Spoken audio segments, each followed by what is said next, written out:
Saudara, seperti apa perkembangan pengungkapan kasus peredaran uang dolar Amerika Serikat palsu ini? Kita akan berbincang dengan Kabid Humas Polda Metro Jaya Kombes Truno Yudo Wisnu Andiko. Selamat malam, Pak Kabid Humas.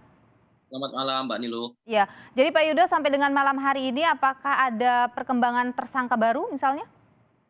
Ya, sejauh ini satu tersangka ya, Mbak Nilu, mendasari pada proses penyidikan tentu didasari pada alat bukti. Namun demikian, proses pendalamannya terhadap tersangka yang saat ini YH didapat dari salah satu online ya, jaringan online, tentu ini nanti masih didalami. Oke, jadi ini YH bekerja sendiri, beli online sendiri, terus mengedarkannya sendiri begitu, membawanya ke bank? Ya, artinya YH ini kan mendapatinya dari menurut keterangan ya, keterangan tersangka sendiri. Tentu nilai keterangan tersangka sangat minim atau rendah. Ini yang masih dilakukan pendalaman, di mana sebenarnya peristiwa jauh sebelum adanya transaksi di bank swasta di Bekasi, ini ada peristiwa kerjasama, di mana salah satu saksi Y, ini ada proyek, ketemu ide, kemudian diproyeksikan dengan paparan, kemudian ditemukanlah dengan tersangka YH, dan kemudian ini di atas dari box yang tentunya dari stainless besi, itu asli. Kemudian yang di dalam box itu dalam segel. Nah, inilah yang disetorkan kepada bank dalam bentuk untuk deposito.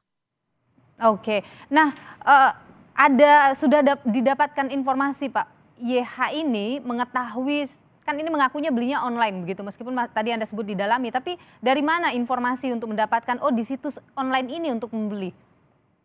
Ya, kita sudah melakukan penyitaan terhadap beberapa evidence alat bukti ya, seperti salah satu contohnya adalah salah satu akun yang memang menjadi bagian pembelian, namun kita masih dalami. Tentu ini belum berhenti di sini, proses Oke. penyidikan, dan ini masih didalami. Situsnya juga didalami ya Pak Yudo ya? Betul, tentunya Pak Kapolda kan selalu menekankan dalam mengungkap setiap permasalahan kasus ya, tentu dilakukan secara saintifik, dan ini nanti kita lakukan bersama-sama dengan Direktorat dari Oke. Siber.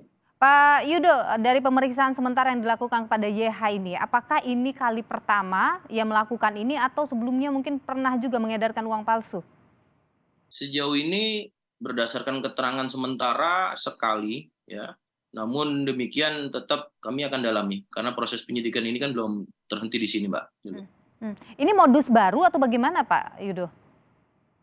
Ya, sejauh ini dengan cara kerjasama, kemudian memberikan iming-iming persentase, ya ketika ada proyek yang didapat, karena ini kan dalam bentuk deposito sehingga nanti cairnya bentuk kredit, ya kredit dari bank dengan jaminan tersebut deposito, sehingga diharapkan tidak dicek atau diverifikasi oleh bank.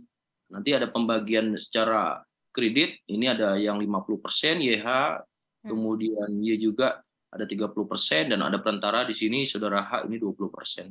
Oke, jadi kalau uang itu sudah berhasil masuk di bank, maka itu yang akan dijadikan jaminan untuk pencairan kredit, begitu ya Pak ya? Betul, dengan harapan di kotak yang disegel itu tidak dibuka. Tidak dibuka, Jadi oke. verifikasi. Dan kredit yang cair itulah yang kemudian akan dibagi-bagi dengan yang tadi itu bertiga itu ya Pak. Benar. Nah, bagaimana status yang dua ini Pak kemudian? Ya, dua ini masih sebagai saksi ya. Dalam hal ini tentu ada harapan memang dari saudara Y untuk mengharapkan adanya investor ya kepada proyeknya dengan harapan dengan jaminan deposito tersebut kemudian dapat kredit bank. Namun sejauh ini begitu dicek verifikasi kejadiannya awalnya sebenarnya Oktober 2022, namun dipanggil kembali oleh pihak bank hasil verifikasi 26 Januari yang lalu ini didapat ternyata ini tidak sesuai atau tidak asli ya hasil verifikasi. Oke, disetorkan pada Oktober 2022, kemudian proses verifikasi berjalan baru 26 2023 ini. Oktober. Oke. Ulangi 20 Januari ya, 20 Januari 2023 ini kemudian dipanggil dan itulah yang awal mula peristiwa ini dilaporkan kepada Polres Metro Bekasi Kota. Ada totalnya ada berapa itu Pak, uang dolarnya itu? Awal yang disetorkan untuk deposito 108.668 lembar dengan rincian 49 lembar. Ini yang patut diduga untuk manipulasi ya. Kemudian 108.619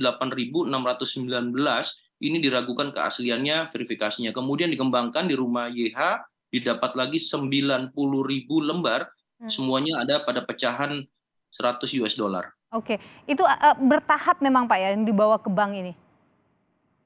Dalam satu tahap, ya Mbak ya, satu tahap dalam kotak itu Mbak Nilo, Hmm. itu pecahan lembarannya ada 108.668 lembar. Nah, Oke. disitulah dianggap tidak diverifikasi lagi oleh pihak bank karena atasnya asli, Mhm. karena kan membutuhkan waktu yang banyak. Ternyata bank melihat ini juga waktunya ada selang waktu hampir berapa bulan, dari 11 Oke. Oktober 2022 sampai dengan 26 Januari 2023. Oke, Pak Yudo, apakah ini kemudian benar hanya ia membeli secara online ataukah jangan-jangan misalnya memproduksi sendiri uang palsu ini dari pemeriksaan sementara? Dalam proses pemeriksaan ini ada alat-alat bukti ya, yang tentu kita lakukan penyitaan, di antaranya ada satu surat tanda terima, akun Shopee berikut emailnya, kemudian satu bundle, tapi sejauh ini belum kita lihat adanya proses pembuatan untuk dipalsukan. Namun demikian, dalam keterangan tersangka kan nilainya rendah, tapi dari penyidik Polres Metro Bekasi Kota tentu masih mendalami lagi, Mbak. Baik, Proses penyidikannya belum selesai. baik. Kabid Humas Polda Metro Jaya Kombes Truno Yudo Wisnu Andiko. Terima kasih Pak Yudo sudah berbagi informasi di Sapa Indonesia Malam. Sehat selalu.